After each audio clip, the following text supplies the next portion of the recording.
Sun Sport, l'invité de la rédaction sur Sun.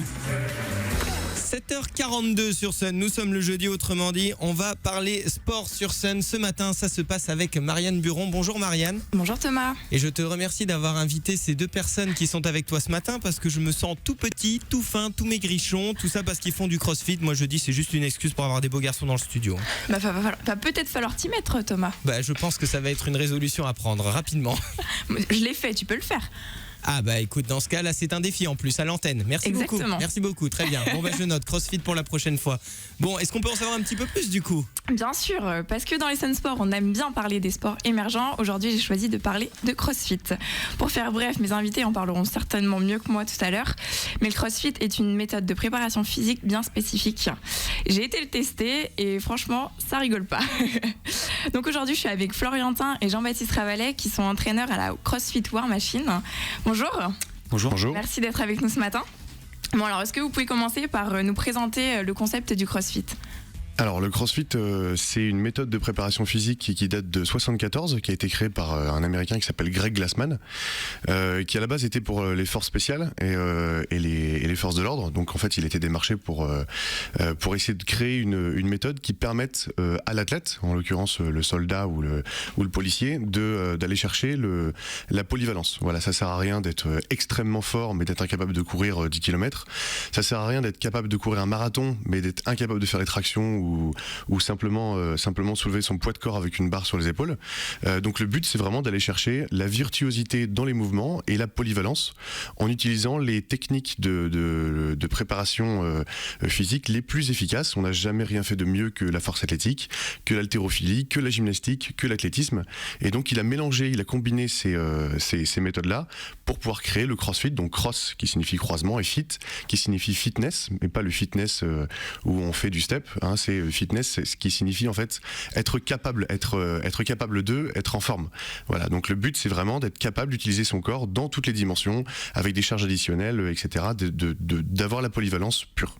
Donc en quoi ça consiste un entraînement de CrossFit ? Vous avez du matériel on a tout le matériel nécessaire pour faire de la gym, de l'haltérophilie, de la force athlétique. Ça nous arrive même l'été d'aller faire de la natation, que ce soit dans des piscines ou dans des lacs.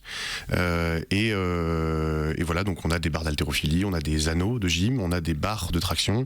On peut avoir des cordes pour pouvoir faire du grimpé de corde. Voilà, on mélange tout ça avec une méthodologie qui est bien particulière, qui s'appelle le WOD. WOD, donc c'est W-O-D, qui signifie Workout of the Day, c'est-à-dire l'entraînement du jour. Et on a des travails de force ou des Metcon, donc Metabolic Conditioning, donc c'est le conditionnement métabolique. Donc soit on devient très fort, on essaye d'être très fort dans une séance, soit on essaye de repousser sa condition cardiovasculaire, encore une fois, pour aller chercher la polyvalence pure. Donc c'est bien différent de la musculation classique. C'est quoi les différences fondamentales entre la musculation et le CrossFit ? On va pas du tout travailler de la même façon. Sur les 1 heure donc de créneau, on va avoir une approche donc ostéo-articulaire où on va mobiliser le corps pour le préparer à un travail. Et ensuite, on va faire donc un warm-up pour monter un peu dans les tours, pour préparer le muscle et le cœur. Et puis, on a un petit travail aussi de technique qu'on appelle le skill, où là, on va aborder un mouvement propre à la gymnastique, à l'haltérophilie ou à la force athlétique, et on va le travailler pour perfectionner le geste. Donc, on va être pendant 10 à 15 minutes avec les 12 personnes, à les encadrer, à rectifier les postures. Et puis, une fois la partie skill terminée, on va passer au Metcon. Et là, ça va dépendre. Il y a des Metcon qui durent plus ou moins longtemps. Ça peut être une demi-heure, 20 minutes. Où là, on va chercher l'intensité avec donc de l'haltérophilie, de la gym. Et pareil, là, sur les 20 minutes, on va demander aux gens de se dépasser. Et au moment où ils vont commencer à rentrer donc, en intensité, où ce sera techniquement, ça va commencer à se dégrader, tout de suite, on va freiner un peu le rythme. On va leur dire de réduire la vitesse et de mettre la priorité à la technique. Toujours de façon à préserver la posture du geste. Comment vous êtes venu au CrossFit ? Alors moi, donc pour Florian, je suis un ancien commando de l'armée de l'air et en fait, quand j'ai voulu quitter l'armée pour devenir coach sportif, j'ai l'un de mes collègues qui fait toujours d'ailleurs du CrossFit et qui me parle de ce truc-là. Jamais j'en avais entendu parler. Je regarde sur internet, je vois des tarés qui sont en train de faire des trucs de l'espace. Donc je me dis non mais ils sont complètement fêlés, il y a que des Américains pour faire des trucs comme ça. En plus de ça, ils ont une méthode nutritionnelle qui est très particulière, qui s'appelle le modèle paléo. Je sais pas si on va pouvoir en parler, mais peut-être que les auditeurs pourront regarder. C'est le modèle paléo, donc P-A-L-E accent aigu O, et qui est très très particulier, qui fait, on va dire, une partie du succès du CrossFit. Et au départ, donc je trouvais ça un peu fou. J'ai creusé le sujet vraiment en lisant même des publications scientifiques, surtout sur le modèle paléo, en regardant précisément la méthodologie sportive. Et je me suis dit, c'est loin d'être con, en fait. C'est vraiment même extrêmement logique. Faut quand même que je regarde de plus près. Et puis j'ai testé, puis j'ai appelé JB, j'ai dit, c'est complètement dingue. Il faut absolument que tu testes. C'est vraiment incroyable. J'ai pris extrêmement cher. Voilà. Premier entraînement, de toute façon, hein, quel que soit le niveau, très très faible ou très élevé, de toute façon on prend cher, hein, puisque l'intensité est relative à la personne. Une personne par exemple de 80 ans peut faire du CrossFit, ça pose aucun souci, on va lui mettre un manche à balai sur les épaules. Un athlète de très haut niveau par exemple, on lui mettra 125 kg sur les épaules, voilà. Mais on va toujours chercher l'intensité relative aux compétences physiques de la personne. Vous avez été la première box à ouvrir à Nantes, il y en a aujourd'hui 3 maintenant. Oui. Il y a un certain engouement autour de ces disciplines depuis quelques années. Alors comment vous expliquez ça? Est-ce que les gens sont sensibles à ces méthodes? C'est confidentiel encore un peu, hein, le CrossFit, que ce soit en France ou dans le monde. Hein. Dans le monde, on doit avoir dépassé les 12 000 box. Une box de CrossFit, en fait, c'est le nom d'une salle de CrossFit. Mais oui, il y a un engouement certain qui ressort un petit peu en ce moment. Ça correspond à une élite motivationnelle. Voilà, c'est-à-dire qu'il y a vraiment des gens extrêmement motivés qui veulent être meilleurs que la veille, voilà, qui font du CrossFit. Mais pour l'instant, on est loin des salles classiques qui se répandent de partout, quoi. Bon, alors j'ai testé ce que c'était. C'est comme vous l'avez dit, la première, on prend cher. Ouais. Mais est-ce que c'est quand même une discipline qui est accessible à tous? Oui, comme je disais tout à l'heure, en fait, même une mamie de 80 ans pourra faire du CrossFit. Donc si une mamie de 80 ans peut faire du CrossFit, normalement, il y a beaucoup de monde qui peut faire du CrossFit. Hein.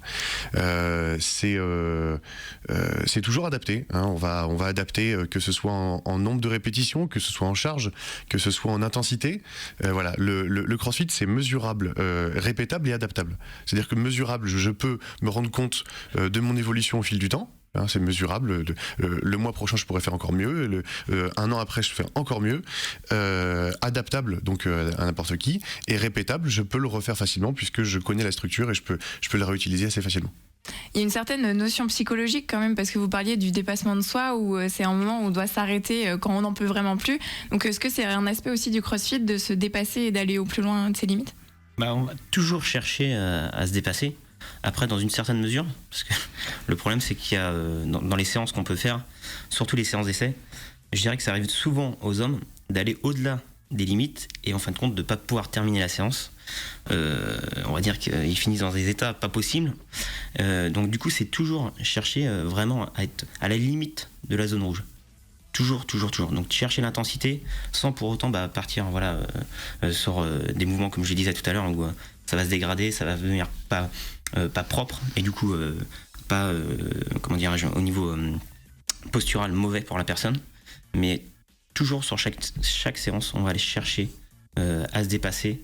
Et l'aspect psychologique, c'est 90% du CrossFit.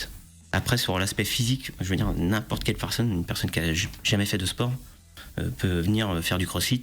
De toute façon, qu'il y ait une personne qui n'a jamais fait de sport et une personne qui est pro, avec les différents exercices et les différentes adaptations qu'on va amener, les sensations seront exactement les mêmes.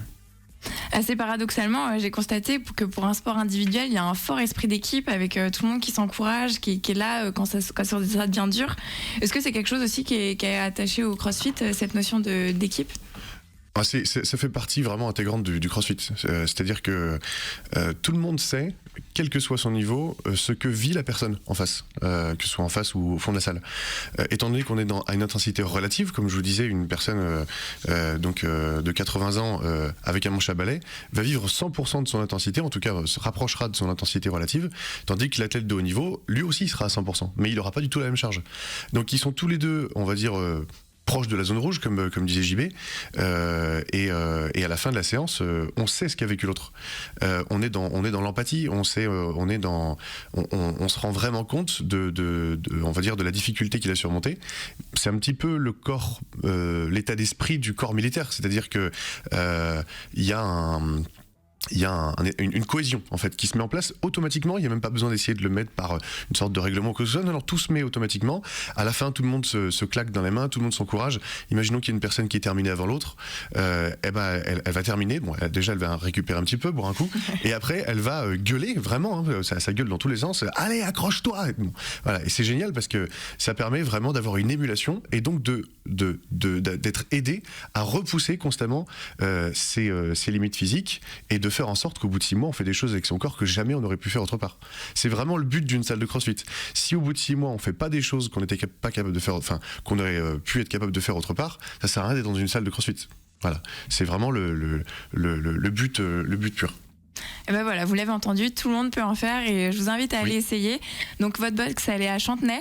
Oui. Il y a un essai gratuit, donc il faut vous contacter via votre Facebook, CrossFit War Machine, pour réserver. War Machine, ouais. Et puis voilà, et je vous invite tous à aller essayer, c'est vraiment sympa. Oui, faut pas avoir peur, hein, c'est vraiment fait pour tout le monde. Oui, bah moi j'ai un petit peu peur justement parce que j'ai eu un challenge lancé en direct, donc maintenant forcément je vais pas me défiler. Ah bah on t'attend. Hein. Ouais, hein, je vais pas te lâcher, Thomas. On va prendre rendez-vous. Je reviendrai avec toi si tu veux. Passer, voilà, on est gentil. On verra l'avant-après, voir s'il y a la métamorphose. Non, mais bon, j'ai pas peur. Puis faut quand même le préciser, ça dure seulement 1 heure. Oui, hein, c'est voilà, déjà assez. C'est 1 heure. Et au niveau de la structure en elle-même, il y a, comme disait JB, il y a l'échauffement, il y a le travail des techniques. Et l'intensité pure, c'est quoi ? C'est 20 minutes généralement. C'est grand max. De dépassement de soi. Oui, voilà. Ouais, l'échauffement aussi, c'était un peu chaud quand même. N'effrayons pas les auditeurs. Voilà, n'hésitez pas à essayer le CrossFit. Venez avec moi, d'ailleurs, essayer le CrossFit, puisque du coup, maintenant, forcément, me voilà engagé. Mais ce sera avec plaisir. Ce sera avec plaisir, messieurs. Merci d'être venus dans nos studios. Merci à vous. Merci à toi, Marianne, pour ce nouveau rendez-vous Sun Sport. Avec plaisir. Que vous pourrez retrouver en replay sur le site internet de la radio, dans la rubrique replay du son unique.com. Je rappelle également, vous pouvez suivre les Sun Sport sur les réseaux sociaux avec le compte Twitter Sun_sport au pluriel et notre page Facebook Sun Sport. Prochain rendez-vous, ce sera jeudi prochain en compagnie de JB.